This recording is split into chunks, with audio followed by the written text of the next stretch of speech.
बच्चों को जय हिंद। मैं सुरेश उके, व्याख्याता, शासकीय बहुउद्देशीय बालक उच्चतर माध्यमिक विद्यालय कुंटा, जिला सुकमा, छत्तीसगढ़। बच्चों, आज हम कक्षा 12वीं विषय राजनीति विज्ञान अध्याय 3 समकालीन विश्व में अमेरिकी वर्चस्व के महत्वपूर्ण प्रश्नों का अभ्यास करेंगे। अति लघु प्रश्न। प्रश्न क्रमांक 1, नई विश्व व्यवस्था का नाम किसने दिया? उत्तर, नई विश्व व्यवस्था का नाम अमेरिकी राष्ट्रपति जॉर्ज बुश सीनियर ने दिया। प्रश्न क्रमांक 2, बैंडवैगन क्या है? उत्तर, बैंडवैगन एक रणनीति है जो अमेरिका के वर्चस्व से संबंधित है। प्रश्न क्रमांक 3, हेगेमनी शब्द की जड़ें कहाँ से प्राप्त हुई? उत्तर, हेगेमनी शब्द की जड़ें प्राचीन यूनान से प्राप्त हुई। प्रश्न क्रमांक 4, पेंटागन क्या है? उत्तर, पेंटागन में अमेरिकी रक्षा विभाग का मुख्यालय है। प्रश्न क्रमांक 5, भारत ने दूसरा परमाणु परीक्षण कब किया? उत्तर, भारत ने दूसरा परमाणु परीक्षण मई 1998 में किया। प्रश्न क्रमांक 6, नाटो का पूरा नाम क्या है? उत्तर, नाटो का पूरा नाम नॉर्थ अटलांटिक ट्रीटी ऑर्गेनाइजेशन अर्थात उत्तर अटलांटिक संधि संगठन है। प्रश्न क्रमांक 7, ऑपरेशन इनफाइनाइट रिच का आदेश किसने दिया? उत्तर, ऑपरेशन इनफाइनाइट रिच का आदेश अमेरिकी राष्ट्रपति बिल क्लिंटन ने दिया। प्रश्न क्रमांक 8, आकांक्षियों का महाजोट किस देश ने बनाया? उत्तर, आकांक्षियों का महाजोट अमेरिका ने बनाया। प्रश्न क्रमांक 9, प्रथम खाड़ी युद्ध को किस सैन्य अभियान के नाम से जाना जाता है? उत्तर, प्रथम खाड़ी युद्ध को ऑपरेशन डेजर्ट स्टॉर्म सैन्य अभियान के नाम से जाना जाता है। प्रश्न क्रमांक 10, न्यूयॉर्क स्थित वर्ल्ड ट्रेड सेंटर पर आतंकी हमला कब हुआ था? उत्तर, न्यूयॉर्क स्थित वर्ल्ड ट्रेड सेंटर पर आतंकी हमला 11 सितंबर 2001 को हुआ था। प्रश्न क्रमांक 11, 9/11 की घटना के लिए किसे जिम्मेदार माना गया? उत्तर, 9/11 की घटना का जिम्मेदार अल-कायदा तथा तालिबान को माना गया। प्रश्न क्रमांक 12, हेगेमनी क्या है? उत्तर, हेगेमनी शब्द किसी एक राज्य के नेतृत्व अथवा प्रभुत्व का आभास कराता है। इसकी जड़ें प्राचीन यूनान से शुरू हुई।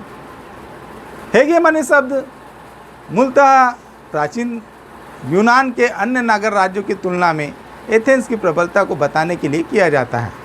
हेगेमनी शब्द से ध्वनित सैन्य प्राबल्य का यही अर्थ आज विश्व राजनीति में अमेरिका की हैसियत को बताने के लिए इस्तेमाल किया जाता है।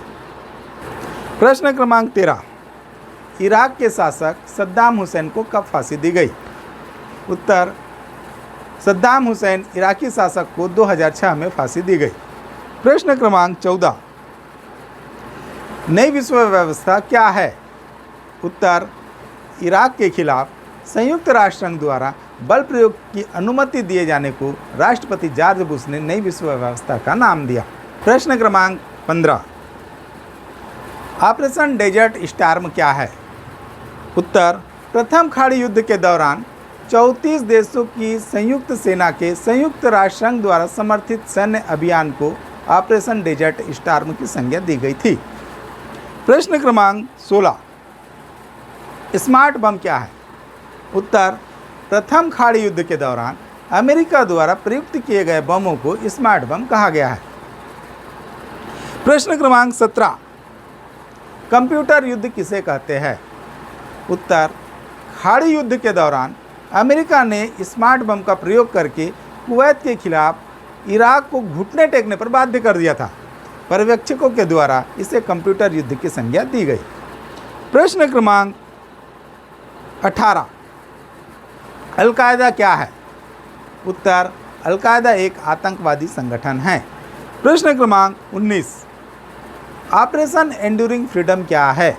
उत्तर, आतंकवाद के खिलाफ अमेरिका के द्वारा विश्वव्यापी युद्ध के एक अंग के रूप में चलाया गया ऑपरेशन एंड्यूरिंग फ्रीडम एक सैन्य अभियान था। प्रश्न क्रमांक 20, वर्चस्व का क्या अर्थ है?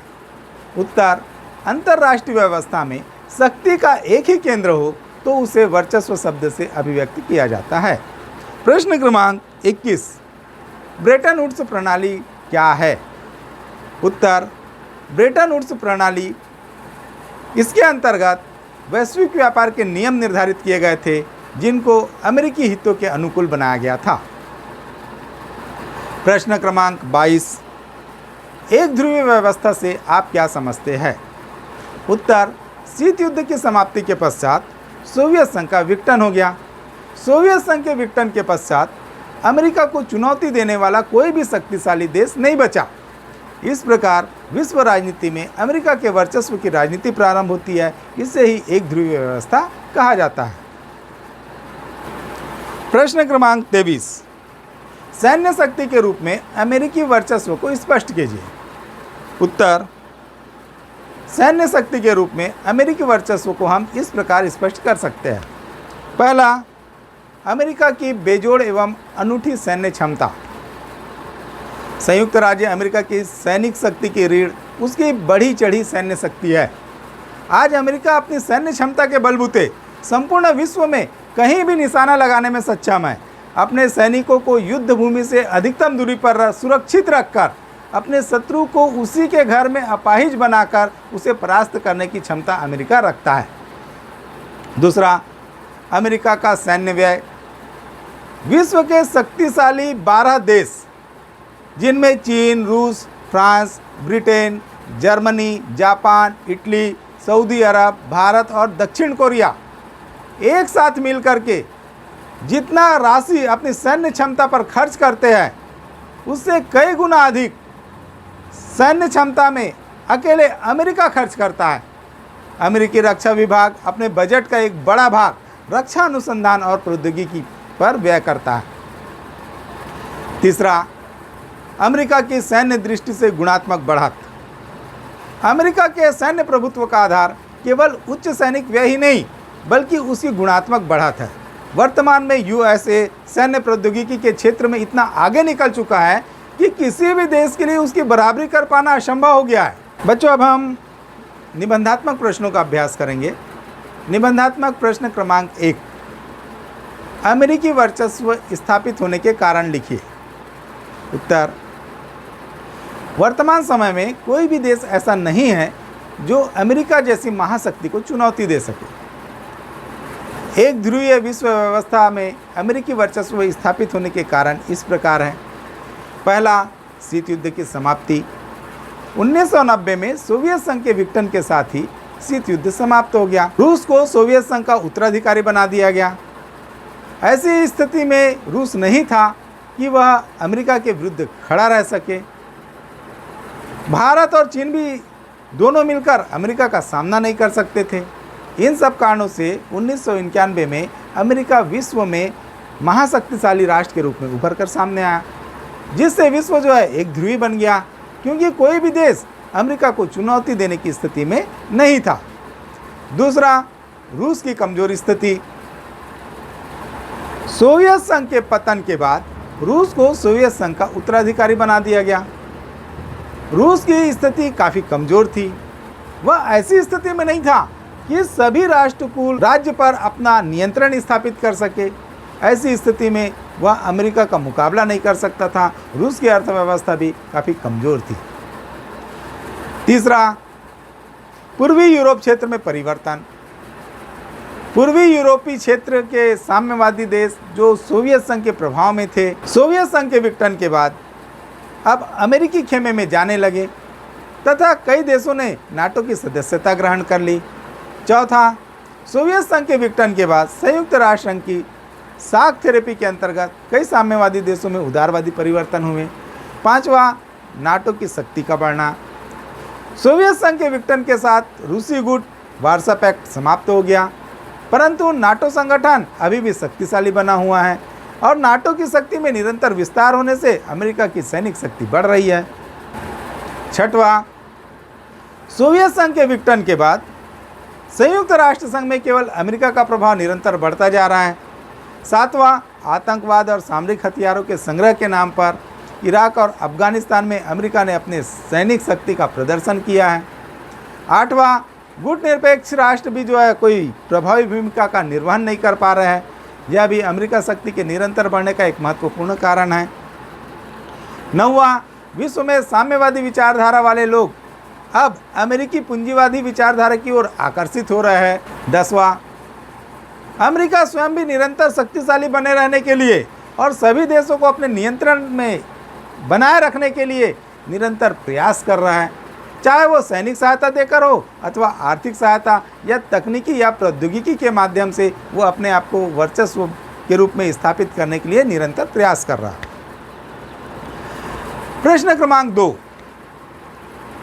प्रथम खाड़ी युद्ध का वर्णन कीजिए। उत्तर, अगस्त 1990 में इराक ने कुवैत पर हमला किया और बड़ी तेजी से उस पर कब्जा जमा लिया।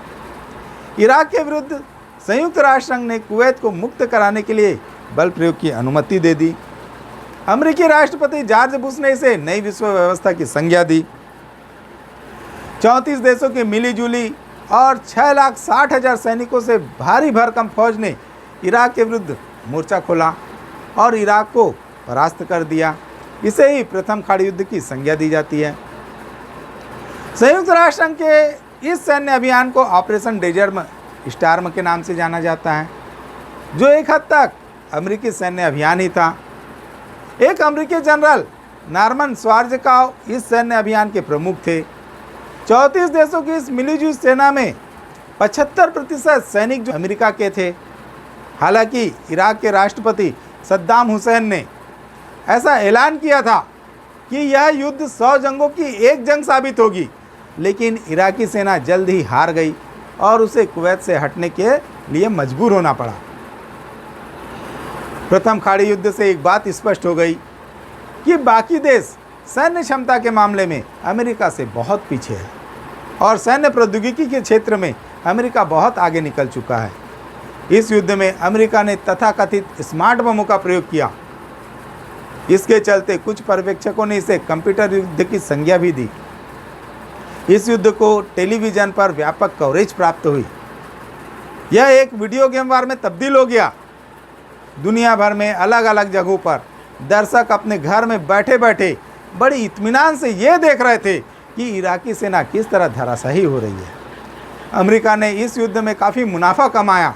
कई रिपोर्टों में कहा गया कि अमेरिका ने जितनी रकम इस युद्ध पर खर्च किया था उससे कहीं ज़्यादा रकम उसे जर्मनी, जापान और सऊदी अरब जैसे देशों से प्राप्त हुई थी। बच्चों, अब हम पढ़ेंगे प्रथम खाड़ी युद्ध के कारण। कारण 1, इराक द्वारा कुवैत पर कब्जा। प्रथम खाड़ी युद्ध का सबसे बड़ा कारण इराक द्वारा कुवैत पर कब्जा करना था। दूसरा कारण, अमेरिका की युद्ध की इच्छा। प्रथम खाड़ी युद्ध के लिए अमेरिका की युद्ध की इच्छा भी जिम्मेदार थी। तीसरा कारण, सोवियत संघ का पतन। सोवियत संघ के पतन के पश्चात अमेरिका पर लगाम लगाने वाला कोई देश नहीं था। चौथा कारण, संयुक्त राष्ट्र संघ की असफलता। प्रथम खाड़ी युद्ध के पहले संयुक्त राष्ट्र संघ अपनी सही भूमिका नहीं निभा पाया। बच्चों, अब हम पढ़ेंगे प्रथम खाड़ी युद्ध के परिणाम। परिणाम 1, प्रथम खाड़ी युद्ध से विश्व राजनीति में अमेरिकी वर्चस्व स्थापित हो गई। दूसरा, खाड़ी युद्ध ने अरब एकता की दिखावा को समाप्त कर दिया। इस युद्ध के लिए 20 में से केवल 12 अरब देशों ने अपनी सैनिक टुकड़ी भेजी। तीसरा परिणाम, प्रथम खाड़ी युद्ध यद्यपि फरवरी 1991 में ही समाप्त हो गया था, लेकिन इराक के विरुद्ध लगाए गए प्रतिबंध अनेक वर्षों तक जारी रहे। परिणाम चौथा, भीषण बमबारी से इराक व कुवैत में भारी जान माल की हानि हुई। परिणाम 5, प्रथम खाड़ी युद्ध ने यह सिद्ध कर दिया कि प्रौद्योगिकी क्षेत्र में अमेरिका अन्य देशों की तुलना में काफ़ी समृद्ध है। सैन्य विशेषज्ञों ने, पर्यवेक्षकों ने इसे कंप्यूटर युद्ध की संज्ञा दी। प्रश्न क्रमांक 3, बिल क्लिंटन के दौर का वर्णन कीजिए। उत्तर, 1992 में बिल क्लिंटन अमेरिका के राष्ट्रपति बने। डेमोक्रेटिक पार्टी के विलियम जेफरसन बिल क्लिंटन नए राष्ट्रपति बनने के बाद उसने विदेश नीति के बदले घरेलू नीति को चुनाव का मुद्दा बनाया और इस प्रकार से वो 1996 का भी चुनाव जीतने में सफल हो गए। बच्चों, अब हम पढ़ेंगे बिल क्लिंटन की नीति। ऐसा माना जाता है कि बिल क्लिंटन के 8 साल के दौर में अमेरिका ने अपेक्षाकृत नरम नीति अपनाई। उसने कठोर राजनीति के स्थान पर लोकतंत्र, जलवायु परिवर्तन, विश्व व्यापार जैसे विषयों पर अधिक ध्यान दिया। क्लिंटन की नीतियां अमेरिका के वर्चस्व को बेहतर ढंग से प्रस्तुत करने में सफल रही, लेकिन बिल क्लिंटन के दौर में अमेरिका जब तक फौजी ताकत का इस्तेमाल करने के लिए हमेशा तैयार दिखा। 1998 में अफ्रीका स्थित केनिया के नैरोबी तथा तंजानिया के दार ए सलाम में अमेरिका के दूतावासों पर बमबारी हुई। बम हमलों में अमेरिकी दूतावासों को नष्ट करने का प्रयास किया गया था। अल-कायदा तथा आतंकवादी संगठन को इस बमबारी के लिए दोषी ठहराया गया। इसे देखते हुए अमेरिका ने सूडान तथा अफगानिस्तान के अल-कायदा ठिकानों पर ऑपरेशन इनफाइनाइट रीच नामक सैन्य अभियान चलाया। इसके तहत क्रूज मिसाइलों से बमबारी की गई। इसके लिए अमेरिका ने संयुक्त राष्ट्र संघ की अनुमति लेने की अथवा उसे सूचित करने की परवाह भी नहीं की। सामान्य नागरिक ठिकानों पर भी बमबारी की। यह एक तरह से अमेरिका की मनमानी थी। बिल क्लिंटन के दौर में फौजी ताकत का सबसे अच्छा नमूना कोसोवा संकट के दौरान हमको देखने को मिलता है। पूर्व युगोस्लाविया के कोसोवा प्रांत में अल्बानियाई मूल के लोगों की बहुलता है, जिस पर स्लोबोदान मिलोसेविच की सरकार तरह तरह के जुल्म ढा रही थी। मानवाधिकारों का उल्लंघन करते हुए अल्बानियाई राष्ट्रवाद को कुचला जा रहा था। 1999 में बिल क्लिंटन की सरकार के इशारे पर अमेरिका के नेतृत्व में नाटो की सेना ने युगोस्लावियाई क्षेत्र पर 2 महीने तक बमबारी की, जिसके बाद मिलोसेविच सरकार का पतन हो गया और कोसोवा पर नाटो का नियंत्रण हो गया। बच्चों, अब हम सबसे इम्पोर्टेंट क्वेश्चन पढ़ेंगे। प्रश्न क्रमांक 4, 9/11 और आतंकवाद के विरुद्ध विश्वव्यापी युद्ध को स्पष्ट कीजिए। उत्तर, 11 सितंबर 2001 को विभिन्न अरब देशों के 19 अपहरणकर्ताओं ने 4 अमेरिकी व्यावसायिक विमानों पर कब्जा कर लिया। इन विमानों को अमेरिका के महत्वपूर्ण स्थानों तक ले गए। 2 विमान वर्ल्ड ट्रेड सेंटर के उत्तरी और दक्षिणी टावर से टकराए। तीसरा विमान अमेरिकी रक्षा विभाग का मुख्यालय पेंटागन से टकराया और चौथा विमान जो अमेरिकी कांग्रेस की इमारत से टकराना था वह एक खेत में जाकर गिर गया। इस हमले को 9/11 की घटना कहा जाता है। अमेरिका में महीने को तारीख से पहले लिखने का चलन है, इसलिए 11 सितंबर 2001 11/9/2001 की घटना को 9/11 की घटना कहा जाता है। इस हमले में 3000 व्यक्ति मारे गए। यह अमेरिका पर हमले का पहला दिल दहलाने वाला अनुभव था। इस घटना के तुरंत बाद राष्ट्रपति जॉर्ज बुश ने आतंकवाद के विरुद्ध विश्वव्यापी युद्ध के रूप में ऑपरेशन एंड्यूरिंग फ्रीडम अभियान चलाया। इस अभियान का निशाना अल-कायदा और तालिबान शासन थे। तालिबान शासन के पांव जल्द ही उखड़ गए, परंतु तालिबान और अल-कायदा के अवशेष अभी भी सक्रिय है। 9/11 की घटना के बाद अमेरिकी सेना ने पूरे विश्व भर में गिरफ्तारियां की। अक्सर गिरफ्तार लोगों के बारे में उनकी सरकार को भी जानकारी नहीं दी गई। गिरफ्तार लोगों को अलग अलग देशों में भेजा गया और उन्हें खुफिया जेलखानों में बंदी बनाकर रखा गया। क्यूबा के निकट अमेरिकी नौसेना का एक ठिकाना ग्वांतानामो में भी है। कुछ बंदियों को वहां रखा गया। इस जगह रखे हुए बंदियों को न तो अंतर्राष्ट्रीय कानूनों की सुरक्षा प्राप्त है और न ही उन्हें अपने देश या अमेरिका के कानूनों की। संयुक्त राष्ट्र संघ के प्रतिनिधि तक को इन बंदियों से मिलने की अनुमति नहीं दी गई है।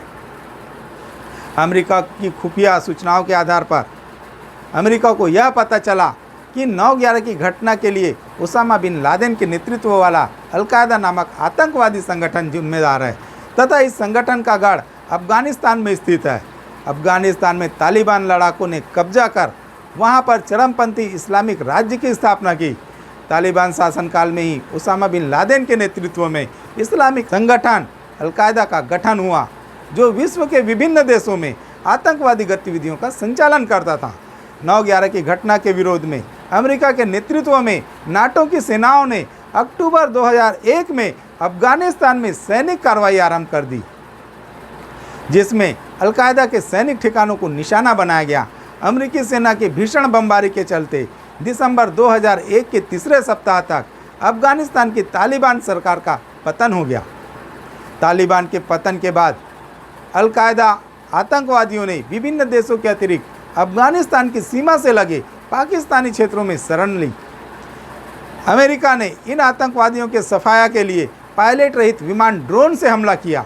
उसामा बिन लादेन, जो पाकिस्तान के एबटाबाद नामक स्थान पर छिपा हुआ था, अमेरिका ने विशेष सैनिक कार्रवाई करके मई 2011 को उसामा बिन लादेन को मार गिराया। प्रश्न क्रमांक 5, द्वितीय खाड़ी युद्ध का वर्णन कीजिए। उत्तर, 19 मार्च 2003 को अमेरिका ने ऑपरेशन इराकी फ्रीडम के कुटनाम से इराक पर सैन्य हमला किया। अमेरिकी अगुवाई वाले कोलिजन ऑफ विलिंग अर्थात आकांक्षियों के महाजोट में 40 से ज़्यादा देश शामिल हुए। संयुक्त राष्ट्र संघ ने इराक पर इस हमले की अनुमति नहीं दी थी। दिखावे के लिए कहा गया कि इराक को सामूहिक संहार के हथियार बनाने से रोकने के लिए इराक पर हमला किया गया था। इराक में सामूहिक संहार के हथियारों की मौजूदगी के कोई प्रमाण नहीं मिले। वास्तव में अमेरिका द्वारा इराक पर हमले का मकसद स्वार्थपूर्ण था, जैसे इराक के तेल भंडार पर नियंत्रण करना और इराक में अमेरिका की मनपसंद सरकार कायम करना। सद्दाम हुसैन की सरकार तो चंद रोज में ही आती जाती रही। इराक को शांत कर पाने में अमेरिका सफल नहीं हो सका। इराक में अमेरिका के खिलाफ एक विश्वव्यापी विद्रोह भड़क उठा। अमेरिका के 3000 सैनिक इस युद्ध में मरे, जबकि इराक के सैनिक उससे कहीं ज़्यादा बड़ी संख्या में मारे गए। एक अनुमान के अनुसार अमेरिकी हमले के बाद से लगभग 50,000 नागरिक मारे गए हैं। अब यह एक बात व्यापक स्तर पर मानी जा रही है कि इराक पर अमेरिकी हमला सैन्य और राजनीतिक धरातल पर असफल सिद्ध हुआ है। अब हम पढ़ेंगे बच्चों, अमेरिका द्वारा ऑपरेशन इराकी फ्रीडम के मुख्य उद्देश्य, जो एक दिखावा के उद्देश्य थे। पहला, इराक को सामूहिक संहार के हथियार बनाने से रोकना और हथियारों को नष्ट करना। दूसरा, इराक के तानाशाही व आतंकवादी गतिविधियों के गढ़ व तानाशाह सद्दाम हुसैन को समाप्त करना अमेरिका के मुख्य उद्देश्य थे। अब हम पढ़ेंगे बच्चों, अमेरिका का ऑपरेशन इराकी फ्रीडम के छिपे हुए उद्देश्य, जो लाभ प्राप्त करने के उद्देश्य थे। पहला उद्देश्य, अमेरिका का इराक के तेल भंडार पर नियंत्रण स्थापित करना। दूसरा, इराक में अमेरिका की मनपसंद सरकार स्थापित करना। अब हम पढ़ेंगे बच्चों, ऑपरेशन इराकी फ्रीडम के परिणाम। परिणाम 1, विश्व में अमेरिकी शक्ति या वर्चस्व में और अधिक विस्तार हो गया। दूसरा परिणाम, अमेरिका ने संयुक्त राष्ट्र संघ की बात न मानकर विश्व को यह दिखा दिया कि संयुक्त राष्ट्र संघ भी अमेरिका के हाथों में है। तीसरा, इस युद्ध के बाद अमेरिका की शक्ति विश्व में और अधिक बढ़ गई। प्रश्न क्रमांक 6, इंटरनेट क्या है? उत्तर, इंटरनेट वैश्विक सार्वजनिक वस्तु का एक उदाहरण है। इंटरनेट के जरिए वर्ल्ड वाइड वेब का आभासी संसार साकार हो गया है। इंटरनेट अमेरिकी सैन्य अनुसंधान परियोजना का एक परिणाम है। प्रश्न क्रमांक 7, ढांचागत शक्ति के रूप में अमेरिकी वर्चस्व को स्थापित कीजिए। उत्तर, ढांचागत वर्चस्व के अंतर्गत वैश्विक अर्थव्यवस्था में अपनी मर्जी से चलाने वाला एक देश जरूरी होता है, जो अपने मतलब की चीज़ों को बनाए और बरकरार रखे। दुनिया के प्रत्येक हिस्से में अमेरिकी वैश्विक अर्थव्यवस्था और प्रौद्योगिकी मौजूद है। विश्व की अर्थव्यवस्था में अमेरिका की 28% हिस्सेदारी है। विश्व के 3 अग्रणी कंपनियों में एक अमेरिका की कंपनी है। विश्व के आर्थिक संगठन, विश्व बैंक, अंतर्राष्ट्रीय मुद्रा कोष और विश्व व्यापार संगठन में अमेरिकी प्रभाव स्पष्ट रूप से देखा जा सकता है। अमेरिका की ढांचागत ताकत का एक मानक उदाहरण MBA की अकादमिक डिग्री है। यूनिवर्सिटी ऑफ पेंसिल्वेनिया में वाहटन स्कूल विश्व का पहला बिजनेस स्कूल सन 1881 में स्थापित किया गया। प्रश्न क्रमांक 8, अमेरिका के वर्चस्व की सांस्कृतिक शक्ति के रूप में स्पष्ट कीजिए। उत्तर, अमेरिका के वर्चस्व की सांस्कृतिक शक्ति के रूप में सांस्कृतिक वर्चस्व का आशय यह है कि सामाजिक, राजनीतिक और खासकर विचारधारा की धरातल पर किसी वर्ग विशेष की बढ़त या दबदबा। अमेरिकी जीवन और व्यक्तिगत सफलताओं के आधार पर संपूर्ण विश्व में अमेरिकी वर्चस्व सांस्कृतिक धरातल पर काफ़ी प्रचलित है। कोई भी प्रभुत्वशाली वर्ग या देश अपने असर में रहने वालों को इस तरह से सहमत कर सकता है कि वे दुनिया को उसी नज़रिए से देखने लगते हैं जिसमें प्रभुत्वशाली वर्ग व देश देखता है। अमेरिका ने सबसे बड़ी जीत सांस्कृतिक प्रभुत्व में हासिल की है। सोवियत संघ सहित विश्व के जितने देशों में नीली जींस के लिए दीवानगी अमेरिकी सांस्कृतिक वर्चस्व को दिखाती है। अमेरिकी पूंजीवादी अर्थव्यवस्था ने सोवियत संघ के केंद्रीकृत और नियोजित अर्थव्यवस्था को शीत युद्ध के काल में तथा कई समाजवादी देशों को भी प्रभावित किया है। प्रश्न क्रमांक 9, अमेरिकी शक्ति के रास्ते में अवरोध अर्थात अमेरिकी वर्चस्व को चुनौतियों को स्पष्ट कीजिए। उत्तर, अमेरिकी वर्चस्व में कुछ इस प्रकार सीमाएं हैं जो उसे आगे बढ़ने से रोकती है। पहला, विश्व जनमत। गत 20 वर्षों में संचार के साधनों का तेजी से विकास हुआ है। ये साधन घरेलू व बाह्य दोनों स्तर पर जनमत निर्माण व उसकी अभिव्यक्ति में सहायक है। अमेरिका व अन्य पश्चिमी देश लोकतांत्रिक है तथा समय समय पर इन देशों की जनता के द्वारा इनकी सैनिक कार्रवाई के विरोध में व्यापक विरोध प्रदर्शन हुए हैं। वर्तमान में दिनों दिन बढ़ता हुआ विश्व जनमत अमेरिका के अनुचित प्रभुत्व का विरोधी है। दूसरा, अमेरिका की संस्थागत बनावट। अमेरिकी शासन व्यवस्था में भी अमेरिका के प्रभुत्व के मनमाने क्रियान्वयन को सीमित करता है। अमेरिका में शक्ति पृथक्करण का सिद्धांत लागू है तथा शासन के तीनों अंग कार्यपालिका, व्यवस्थापिका तथा न्यायपालिका एक दूसरे के विरुद्ध नियंत्रण व संतुलन के आधार पर कार्य करते हैं।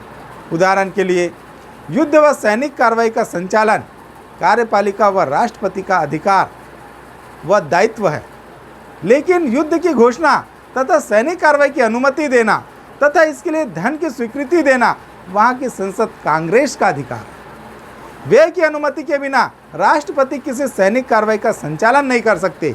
उदाहरण के लिए राष्ट्रपति ओबामा सीरिया के विरुद्ध सैनिक कार्रवाई हेतु कांग्रेस से सितंबर 2013 में अनुमति प्राप्त नहीं कर सका तथा यह सैनिक कार्रवाई नहीं हो सकी। तीसरा, नाटो देश। अमेरिका द्वारा अपने सैनिक प्रभुत्व को स्थापित करने के लिए नाटो तथा उसकी सेनाओं का सर्वाधिक प्रयोग किया गया है। सोवियत संघ के विघटन के बाद नाटो में उन देशों को शामिल कर लिया गया है जो कभी सोवियत संघ के सदस्य थे। इससे नाटो की एकता कमजोर हुई है। इसके अलावा नाटो के सभी महत्वपूर्ण सदस्य प्रत्येक मामले में सैनिक कार्रवाई के पक्ष में नहीं रहते। चौथा, संयुक्त राष्ट्र संघ के सुरक्षा परिषद के स्थायी सदस्य। किसी देश के विरुद्ध सैनिक कार्रवाई हेतु संयुक्त राष्ट्र संघ की सुरक्षा परिषद द्वारा सभी स्थायी सदस्यों की सहमति के प्रस्ताव पारित किया जाना आवश्यक है। अमेरिका, ब्रिटेन व फ्रांस के साथ रूस व चीन भी जो है सुरक्षा परिषद के स्थायी सदस्य है। रूस व चीन के विरोध के कारण ही सितंबर 2013 में अमेरिका सीरिया के विरुद्ध सैनिक कार्रवाई का प्रस्ताव पारित नहीं करा सका। पांचवा, आर्थिक चुनौती। पुनः 21वीं शताब्दी के प्रथम दशक में विश्व में गैर यूरोपियन शक्तियों जैसे चीन, भारत, ब्राज़ील, दक्षिण अफ्रीका आदि का उदय हो रहा है, जो विश्व राजनीति में अमेरिका के राजनीतिक व आर्थिक प्रभुत्व को सीमित करते हैं। इन चारों देश ने रूस के साथ मिलकर 2009 में ब्रिक्स नामक संगठन बनाया है। यह विश्व की उभरती हुई अर्थव्यवस्थाओं का समूह है। अमेरिकी संस्था के अनुसार ये देश 2030 तक अमेरिका व पश्चिमी अर्थव्यवस्थाओं से आगे निकल जाएंगे। 2008 से चल रही वैश्विक आर्थिक मंदी के चलते अमेरिका व यूरोप की अर्थव्यवस्थाएं लड़खड़ा रही है। यह संगठन विश्व अर्थव्यवस्था के ऐसे प्रबंधन की मांग करता है जिसमें अमेरिका के साथ साथ अन्य सभी देशों की भागीदारी हो। विश्व बैंक व अंतर्राष्ट्रीय मुद्रा कोष में अमेरिका व पश्चिमी देशों की भागीदारी कम करके अन्य देशों की भागीदारी बढ़ाने की मांग की जा रही है। इसी तरह G20 समूह के माध्यम से विश्व अर्थव्यवस्था के प्रबंधन में विकासशील देशों की भूमिका को बढ़ाया जा रहा है। वैसे भी वर्तमान में विश्व अर्थव्यवस्था का केंद्र यूरोप से खिसक कर एशिया में आ रहा है।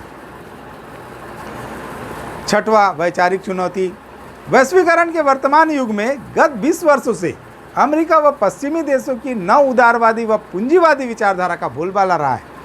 लेकिन जैसे जैसे वैश्वीकरण की प्रक्रिया आगे बढ़ रही है, वैसे वैसे इसके दुष्परिणाम भी सामने आ रहे हैं।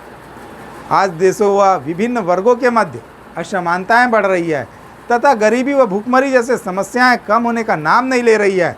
जनसंख्या का एक बड़ा भाग विकास की मुख्य धारा से अलग हो रहा है। असंतुलित विकास के कारण पर्यावरण विघटन व जलवायु परिवर्तन की समस्याएं एक चुनौती का रूप धारण कर रही है।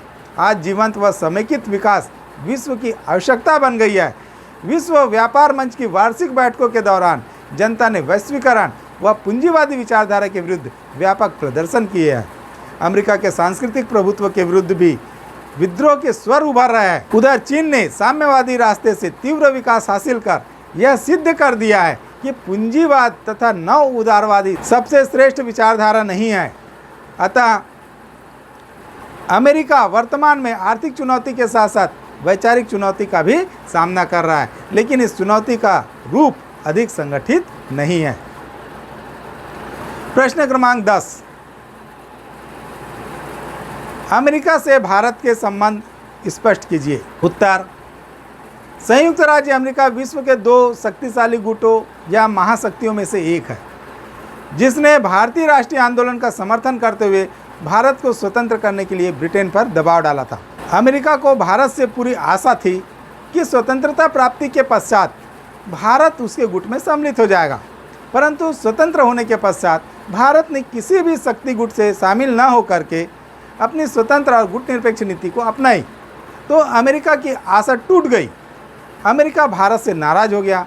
तभी से अमेरिका ने भारत की विदेश नीति को संदेह और अविश्वास की दृष्टि से देखा और भारत के प्रबल विरोधी पाकिस्तान को प्रोत्साहन देना आरंभ कर दिया। अमेरिका भारत को अपने राजनीतिक उद्देश्यों की पूर्ति में बाधक और उसकी गुट निरपेक्षता की नीति को ढोंग मानता है। इसलिए उसने गुट निरपेक्ष आंदोलन को सदैव ही संदेह की दृष्टि से देखा और उसमें न केवल फूट डालने का हर संभव प्रयास किया, बल्कि दबाव और सहायता की नीति का अनुसरण करते हुए अनेक राष्ट्रों के मार्ग में रोड़े अटकाकर उन्हें अपने पिछलग्गू बनाने का प्रयास किया। अमेरिका भारत की बढ़ती हुई शक्ति से शंकित रहा है, इसलिए दोनों के पारस्परिक संबंधों में अधिकतर खिंचाव ही रहा है।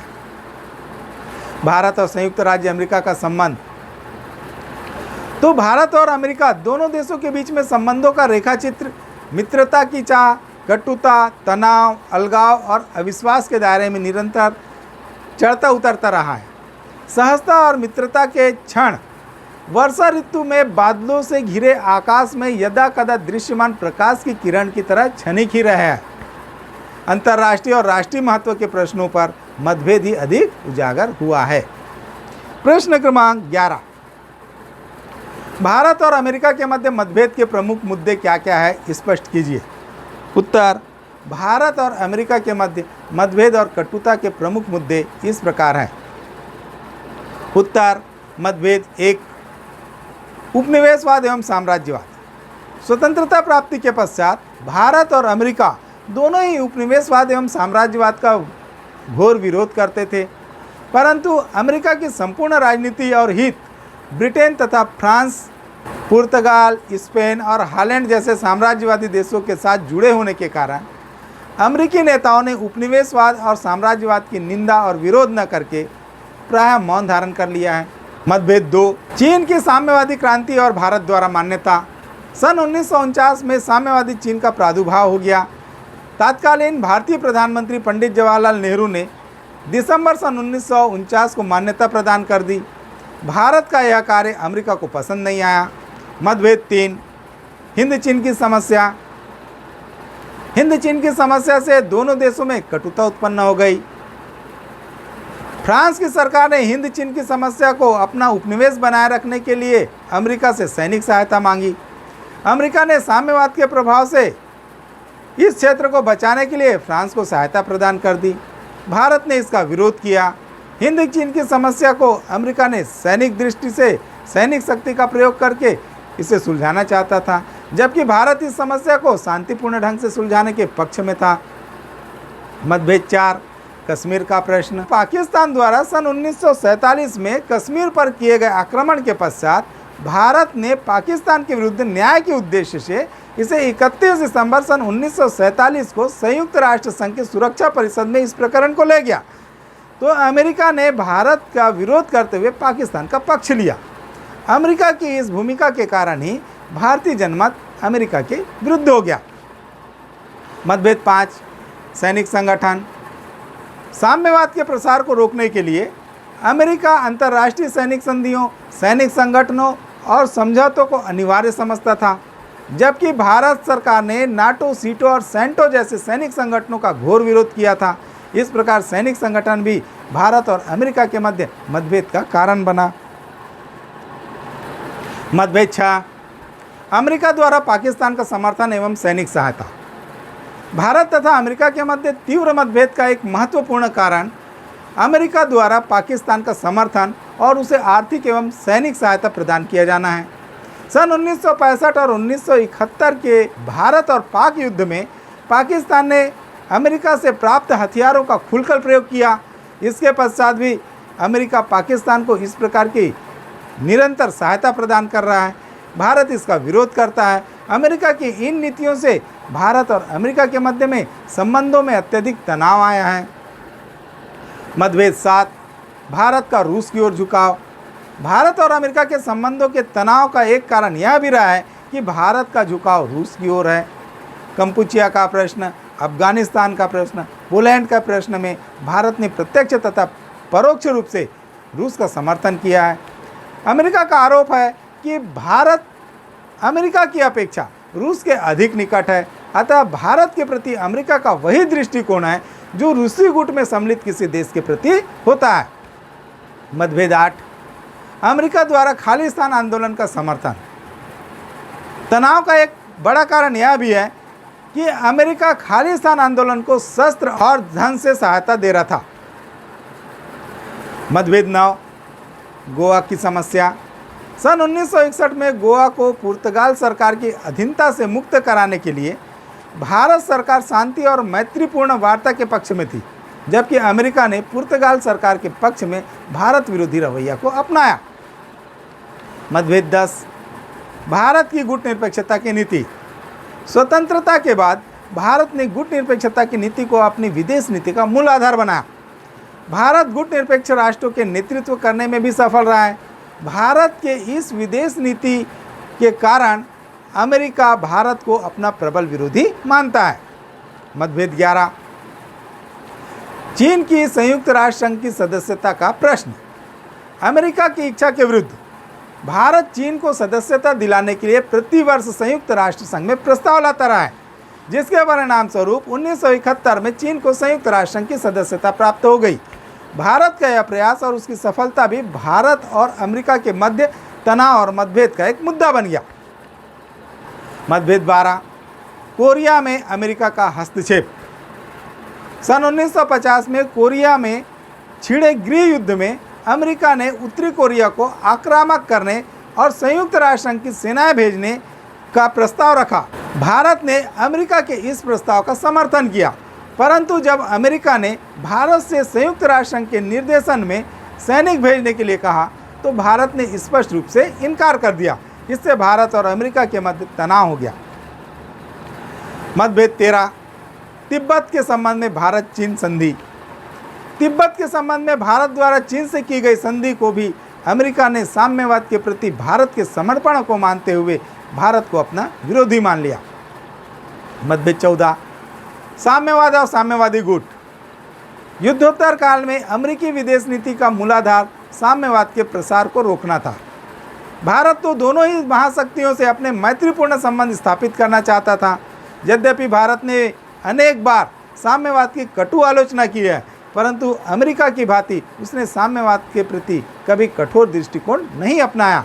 भारत के इस प्रकार उदार दृष्टिकोण के कारण ही अमेरिका भारत को अपना विरोधी शत्रु या रूस का पिछलग्गू मानता है। मतभेद 15, स्टार युद्ध योजना का भारत द्वारा विरोध। अमेरिकी राष्ट्रपति की स्टार वार योजना का मई सन 1985 में भारतीय प्रधानमंत्री राजीव गांधी ने विरोध किया। मतभेद 16, पाकिस्तान को एबाक्स विमान देने का निर्णय।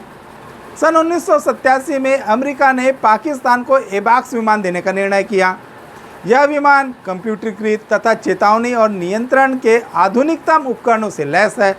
भारत ने इस चिंता से अमेरिका को अवगत कराया। परिणाम स्वरूप भारत और अमेरिका के मध्य में विवाद की स्थिति उत्पन्न हो गई। मतभेद 17, अमेरिका द्वारा भारत प्रक्षेपास्त्र कार्यक्रम को रोकने के लिए दबाव। इस कालखंड में अमेरिका ने भारत पर यह दबाव डाला कि वह अपने प्रक्षेपास्त्र कार्यक्रम को रोके।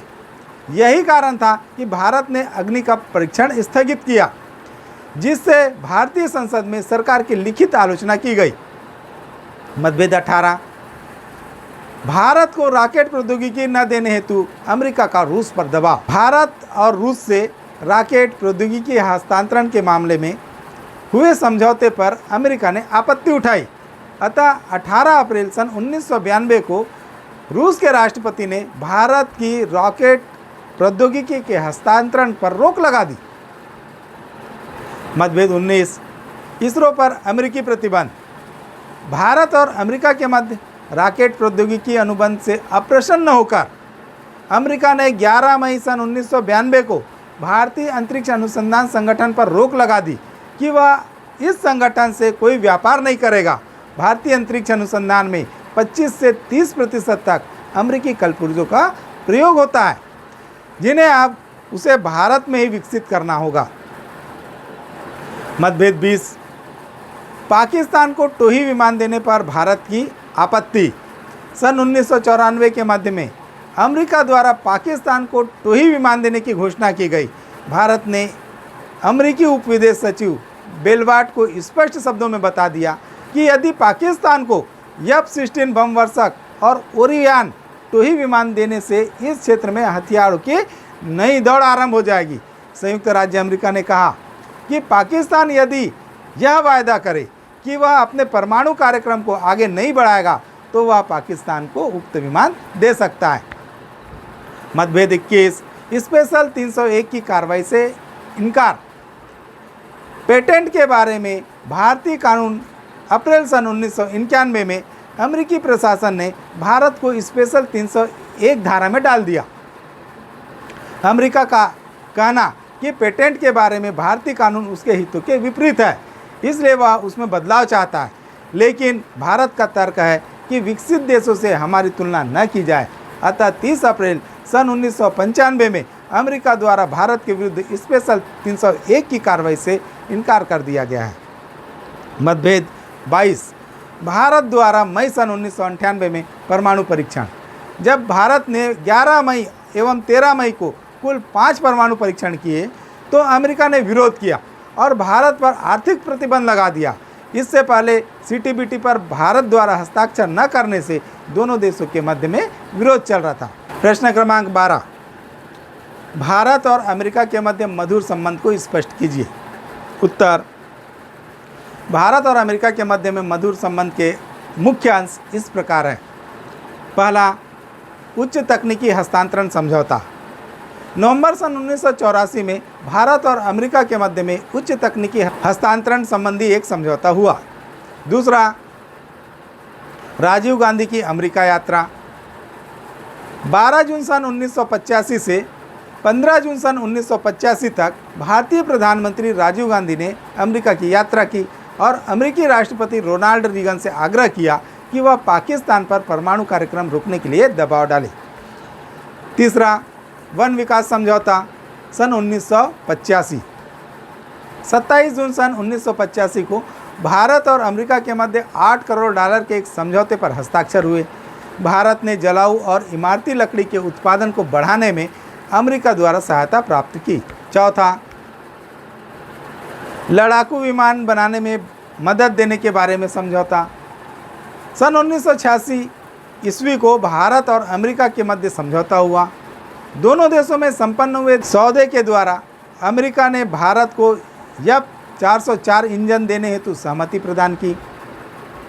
पांचवा, सुपर कंप्यूटर देने के संबंध में समझौता।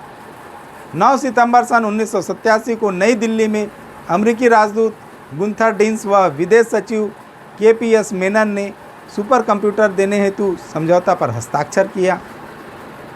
छठवां, राजीव गांधी की अमेरिका यात्रा। अक्टूबर सन 1989 में राजीव गांधी ने अमेरिका यात्रा की और राष्ट्रपति रीगन व रक्षा सचिव वाइनबर्जर आदि अमेरिकी नेताओं से मुलाकात की। प्रश्न क्रमांक 13, भारत और अमेरिका के मध्य सहमति के मुद्दे लिखिए। उत्तर, भारत तथा अमेरिका के मध्य सहमति के मुद्दे इस प्रकार हैं। पहला, भारत और अमेरिका दोनों ही लोकतांत्रिक है। दूसरा, भारत और अमेरिका दोनों ही मानवाधिकारों में विश्वास करते हैं। तीसरा, अमेरिका ने तृतीय विश्व के गरीब राष्ट्रों को आर्थिक सहायता दी है, जिसका भारत ने समर्थन किया है। भारत को भी आर्थिक सहायता प्राप्त हुई है। चौथा, दोनों ही राष्ट्र विश्व शांति की स्थापना की घोषणा करते हैं। पांचवा, दोनों ही राष्ट्र आतंकवाद का विरोध करते हैं। छठवां, दोनों राष्ट्र संयुक्त राष्ट्र संघ के उद्देश्यों व सिद्धांतों को स्वीकार करते हैं। हाल ही के वर्षों में भारत अमेरिकी संबंधों के बीच में दो नई बातें उभर कर सामने आई हैं। इन बातों का संबंध प्रौद्योगिकी और अमेरिका में बसे अनिवासी भारतीयों से है। ये दोनों बातें आपस में जुड़ी हुई है। पहला, सॉफ्टवेयर के क्षेत्र में भारत के कुल निर्यात का 65% अमेरिका को जाता है। दूसरा, बोइंग के 35% तकनीकी कर्मचारी भारतीय मूल के हैं। तीसरा, 3 लाख भारतीय सिलिकॉन वैली में काम करते हैं। चौथा, उच्च प्रौद्योगिकी के क्षेत्र की 15% कंपनियों की शुरुआत अमेरिका में बसे भारतीयों ने की है। प्रश्न क्रमांक 14, अमेरिकी वर्चस्व से कैसे निपटे, सुझाव दीजिए। उत्तर, सोवियत संघ के विघटन के बाद विश्व या अंतर्राष्ट्रीय राजनीति में अमेरिकी वर्चस्व कायम है। अमेरिका विश्व के सभी देशों को अपने प्रभाव में लेना चाहता है, चाहे वह सैन्य शक्ति के माध्यम से हो या तकनीकी सहायता या आर्थिक सहायता देकर हो। अंतर्राष्ट्रीय राजनीति में सभी देश शक्ति प्राप्त करना चाहते हैं। वर्तमान में अमेरिका का वर्चस्व कायम है। वर्चस्व सदैव बदलता रहता है। आने वाले वर्षों में कोई अन्य महाशक्ति अंतर्राष्ट्रीय राजनीति में वर्चस्व कायम कर सकती है। वर्तमान में ऐसी कोई विश्व सरकार नहीं है जो किसी देश की सैन्य शक्ति पर लगाम कस सके। विश्व राजनीति के कायदे कानून होते हैं, परंतु सभी देश इसका कभी न कभी उल्लंघन कर सकते हैं।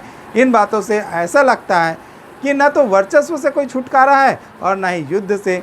भारत, चीन और रूस, ये बड़े बड़े देश सभी मिलकर के अमेरिकी वर्चस्व को चुनौती दे पाने की स्थिति में हैं, परंतु इन सब के मध्य में ही आपस में मतभेद बना हुआ है। अमेरिकी वर्चस्व से निपटने के लिए कुछ सुझाव इस प्रकार हैं। पहला, बैंडवैगन की रणनीति। बैंडवैगन की रणनीति अमेरिकी वर्चस्व से संबंधित है। विश्व के रणनीतिकारों के लिए सदैव यह प्रश्न कठिन रहा है कि अमेरिका के वर्चस्व से कैसे निपटा जाए। कुछ रणनीतिकारों का मानना है कि अमेरिका से संघर्ष करने के बजाय उसके वर्चस्व के साए में आकर अमेरिका से अधिक लाभ उठाना चाहिए। उदाहरण के लिए, एक देश के आर्थिक विकास के लिए निवेश करना, प्रौद्योगिकी हस्तांतरण तथा व्यापार को बढ़ावा देना अति आवश्यक होता है और ये सभी आवश्यकताएं अमेरिका के साथ रहकर वो पूरी कर सकते हैं। इस रणनीति को ही बैंडवैगन की रणनीति कहा जाता है। दूसरा, छुपा कर रखने की नीति। छुपा कर रखने की रणनीति बैंडवैगन से अलग रणनीति है। इस नीति के अंतर्गत एक देश अपने आप को इस प्रकार से छिपा लेता है कि वह अमेरिका की नज़र में न चढ़ जाए, अमेरिकी विरोधी कार्य न करे। तीसरा, कुछ विद्वानों का यह भी मानना है कि कोई भी देश अमेरिकी वर्चस्व का प्रतिकार नहीं कर सकता। अमेरिका को चुनौती स्वयंसेवी संगठन, सामाजिक आंदोलन और जनमत के आपसी मेल दे सकते हैं। मीडिया, बुद्धिजीवी, कलाकार और लेखक आने वाले समय में अमेरिकी वर्चस्व का विरोध करेंगे। इसमें न केवल अन्य देशों के बल्कि अमेरिकी नागरिक भी शामिल होंगे। तो बच्चों, इसी के साथ ही हमारी आज की क्लास यहीं पर समाप्त होती है। मैं उम्मीद करता हूँ आपको मेरी क्लास पसंद आई होगी। इसे ज़्यादा से ज़्यादा लाइक करें, शेयर करें और सब्सक्राइब करें। धन्यवाद। जय हिंद।